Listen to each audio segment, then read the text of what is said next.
अस्सलाम वालेकुम। कैसे हैं आप सब? अल्लाह हमेशा आप सबों को अच्छा और खुश रखे। किसी की कोई तकलीफ हो तो अल्लाह अपनी रहमतों से उन तकलीफों को खत्म करे। हर घर को, हर इंसान को खुश व आबाद रखे। आमीन या रब्बुल आलमीन। ये चैनल मैंने बच्चों की तालीम के लिए निकाली हूँ। इससे आने वाले पैसे उन बच्चों को दिए जाते हैं जिन बच्चों को आगे पढ़ने के लिए पैसों की जरूरत है। आप सबों को दिखाया भी जाता है। आप देख लो, आपको अच्छा और सही लगे तो इसे सब्सक्राइब करो, लाइक करो, शेयर करो और चैनल आगे करने में मदद करो। इंशाल्लाह अल्लाह रब्बुल करीम अपने सबों की गैबी मदद करेंगे और अपने सबों को जज़ाए खैर भी देंगे इंशाल्लाह। आज मैं बना रही हूँ तिलकुट, जो मैं 2 तिलों से मिक्स करके बनाती हूँ। एक चौकोन तिल और एक लंबे तिल, और जो बहुत ही अच्छा और बेहतरीन बनता है। और उसी तिलकुट से लेकर गवा, जिसको गांव में बाउची बोलते हैं, वो भी बना रही हूँ। बाउची तो गांव में उबाल कर बनाए जाते हैं, मगर मैं बगैर उबाले कैसे बनाती हूँ आपको दिखा रही हूँ। आप देख लो, जो झटपट होती है। चलो, ये है तिल है 100 ग्राम। मैं 100 ग्राम का हिसाब आपको दे रही हूँ, यानी उस हिसाब से आपको जितना चाहे उतना आप ले सकते हो। जिसके लिए मैं लेती हूँ 150 ग्राम मिर्ची। ये है बेडगी मिर्ची। आप मिर्ची अपने तीखे या फीके उस हिसाब से कम ज्यादा कर सकते हो। और आप चाहे तो कश्मीरी ले सकते हो, बेडगी ले सकते हो, और भी बहुत तरीके की मिर्ची होती है, मगर मैं हमेशा तिलकुट के लिए लेती हूँ बेडगी मिर्ची। ये 150 ग्राम है। ये लहसुन की 2 गड्डियां है, जिसको मैंने साफ करके नहीं ली हूँ, ऐसे ही ली हूँ। आप चाहे तो साफ करके लो, क्योंकि ऐसे होते वो अच्छा लगता है। इसमें जाएगा 1 चाय की चम्मच नमक। ये सब चीजों को मैं पहले भून रही हूँ। पहले मिर्ची को मैं क्रिस्पी कर रही हूँ बारीक गैस पर।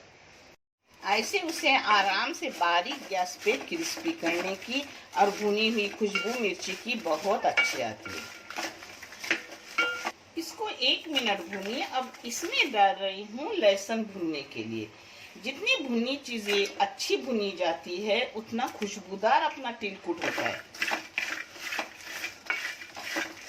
ये देखो, अपने इसका कलर भी बदल गया, गरम बहुत हो गए हैं। अब ये ठंडे होने के बाद चुरचुरे होते हैं। इसको मैंने 6 मिनट बारीक गैस पे अच्छे से भून ली हूँ। अब इसमें डालूंगी अपने तिल। तिल है वो 2 तरीके के हैं, मैं आपको बोलना भूल गई। ये देखो, जूम करा ना, देखो, लंबे भी तिल है और चौकोन भी है। मैंने 2 तरीके से तिल ली हूँ, आपको अभी समझेगा। ये देखो, ये लंबा है और ये है चौकोन।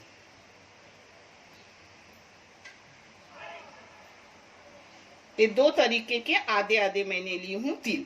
आप चाहे तो कोई एक भी तरीके के ले सकते हो, मगर मेरी माँ 2 तरीके की लेती थी, इसलिए मैंने 2 तरीके की ली हूँ।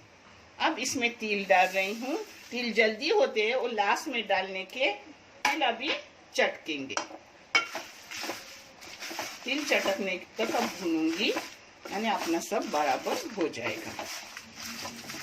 कोकन में चौकोन तिल बोलते हैं और लंबे तिल बोलते हैं। मैंने दोनों तरीके की तिल ली हूँ, चौकोन भी और लंबे भी। आप कोई एक तरीके की भी ले सकते हो। और आपको अगर नहीं मिले चौकोन, तो लंबे तिल कहाँ भी मिलते हैं, तो लंबे तिल ही सिर्फ लो। और उसके साथ सफेद जो तिल्लोड़ी करते हैं ना, अपन तिल गुड़ करते हैं, उसकी जो सफेद होते हैं वो थोड़ा लेने के, और वो ना भी लिए, सिर्फ लंबे लिए तो भी चलता है। मगर मैं ऐसा करती हूँ जो मैं आपको सही सही बताई हूँ। तिल को भुनने में सिर्फ 1 मिनट गया, तिल अपने चटकने लगे। अब इसको बंद कर दी गैस को। गैस को बंद करने के बाद भी थोड़ी देर इसको ऐसे हिलाने का, यानी कोई चीज अपनी जले ना। और फिर उसको ठंडा होने के बाद, एक देखो क्रिस्पी हो गई। फिर उसको मिक्सी में लगा। ठंडा होने के बाद एकदम मिर्ची क्रिस्पी होती है। अभी भी क्रिस्पी हो गई है, आपको समझ में आता होगा, कलर बदल गया है। अब इसको थोड़ा देर हिलाने का और फिर बंद करके रखने का। फिर उसको ठंडा होने के बाद मिक्सी में एक साथ लगाऊंगी। पहले उखली में कुटते थे, तो पहले उसमें तिल कूटते थे, फिर लहसुन डालते थे, फिर अपनी मिर्ची डालते थे, ऐसे एक चीज डालते थे। मगर मैं मिक्सी में लगाऊंगी तो सब एक साथ लगाऊंगी और दरदरा पीसूंगी इंशाल्लाह। अच्छे से चुरचुरे हो गए, देखो अपना ठंडा हो गया। अब इसको मिक्सी में डाल रही हूँ, सूखा पीस कर लूंगी। इसमें पीसते वक्त ही नमक भी डालूंगी, क्योंकि ये रोटी के साथ भी, चावल की रोटी को थोड़ा घी देसी लगाओ और उसमें डालो अपना तिलकुट, बहुत अच्छा लगता है।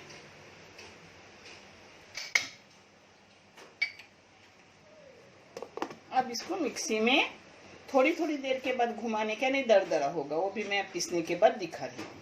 ये देखो मैंने एक साथ ही लगाने ली थी, मगर अड़चन हो गई, मिक्सी में ज्यादा हो गया तो मिर्ची अलग लगाऊंगी। और हो सके आप भी मिर्ची अलग ही लगाओ, क्योंकि मिर्ची ये बारीक है और मिर्ची बड़ी बड़ी है ना, तो उसको अलग पीसना अच्छी बात है। ये देखो अपना हो गया तिलकुट दरदरा, देखिए वो पीस के हो गए। अब दरदरी मिर्ची पीसूंगी। ये देखो अपनी मिर्ची पीस के हो गई। अब ये सब इसमें कलाने का एक साथ। हमारे घर में हर चीज फीकी लगती है, आप चाहे तो आप अपने तिलकुट में मिर्ची की मिकदार बढ़ा दो, मगर हमारे लिए इतने ही बस हो जाती है। आप अपने हिसाब से लो, जैसा आपको तीखा और फीका खाने का हो। यहाँ से सब निकाल कर ली, फिर हाथों से इसे एक साथ एक जा करूंगी। ये देखो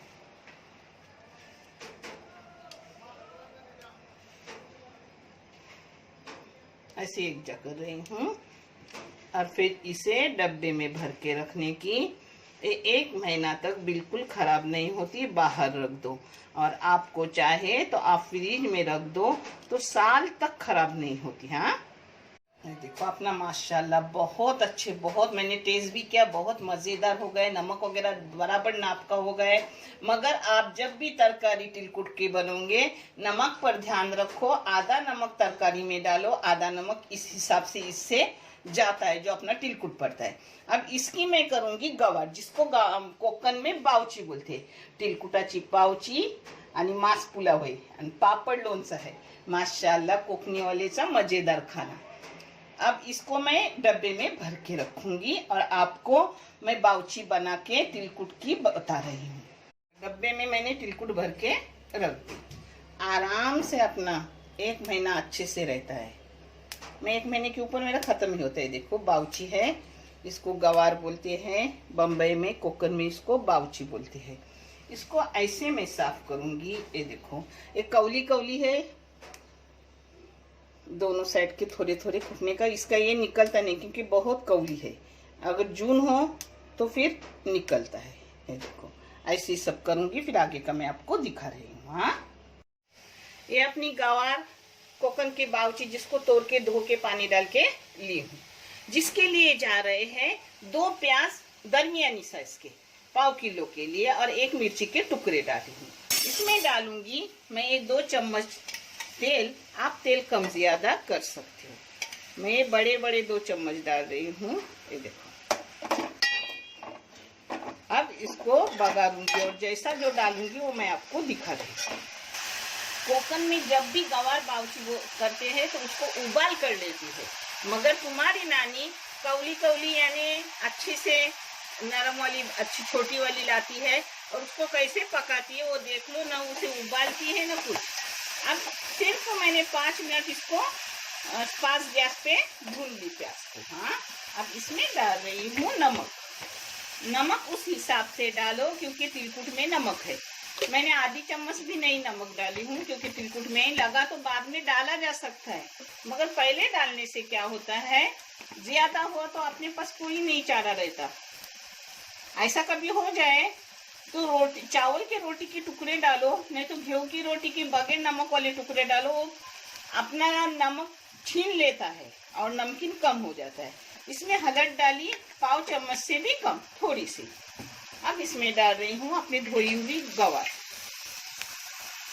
उसके साथ ये डाल रही हूँ 2 दरमियानी साइज के टमाटर।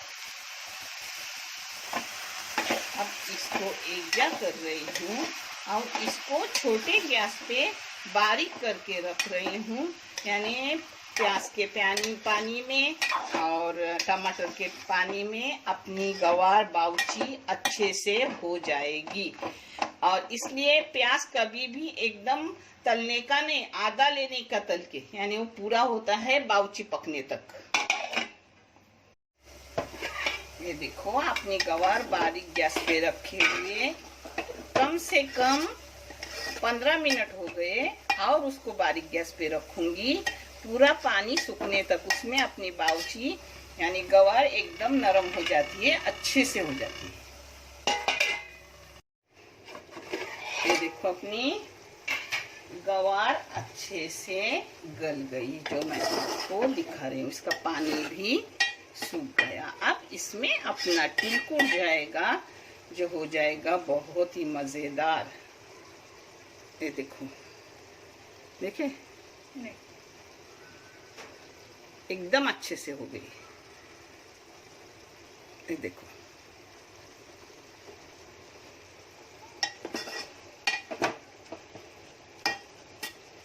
अपना बना हुआ तिलकुट इसमें से 1 टेबल स्पून बड़ा सा भर के डाल रही हूँ, और देख रही हूँ कि बस होगा कि नहीं, अपन देखने का। और हल्दी आप चाहे तो डालो, चाहे तो मत डालो, नहीं डाले तो भी चलता है, मगर मैं हल्दी डालती हूँ। और लगेगा आधा चम्मच, टेबल स्पून। हाँ देखो, आधा चम्मच। अब ऐसा एक जगह करूंगी डाव के डांडे से, यानी अपनी बाउची गवार वो टूटेंगी भी नहीं। अब इसको ढक के रखूंगी, यानी उस पे और तिलकुट का रंग चढ़ेगा। अभी कम दिख रहा है, जैसे ही ढकूंगी उसमें और तिलकुट का रंग चढ़ेगा और तिलकुट बराबर हो जाएगा इंशाल्लाह। इसमें ढक्कन मार के रख रही हूँ 5 मिनट के लिए बारीक गैस पर। ये देखो अपना तिलकुट अच्छे से हो गया। आप चम्मच मारने के बाद आपको समझेगा कि बराबर तिलकुट बहुत हो गया, अच्छे से हो गया, बहुत नहीं अच्छे से हो गया। इसमें कोतंबीर हो तो डालो, नहीं तो कोतंबीर की जरूरत नहीं रहती। देखे वो चढ़ता है, बोलते ना रंग चढ़ता है मेहंदी का, वैसा जैसे अपन रखते हैं ना तो अंदर रंग चढ़ता है उसका। अब इसको बंद करके रखूंगी और मैं आपको परोस के दिखा रही हूँ। कभी भी कोई चीज बंद करके रखो तो 2-3 मिनट के लिए उसको पहले ढक के रखो, बाद में खाओ, टेस्ट बढ़ता है उससे। ये अपनी गवार वो भी माशाल्लाह अच्छे से हो गई है। ये देखो,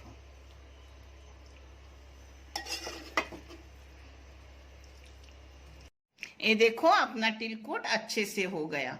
और उससे मैंने गवार बाउची कुछ भी बोलो वो बनाई, वो भी अच्छे से हुई है। आप देख लो, और आपको अच्छा लगे तो जरूर बनाओ इसे।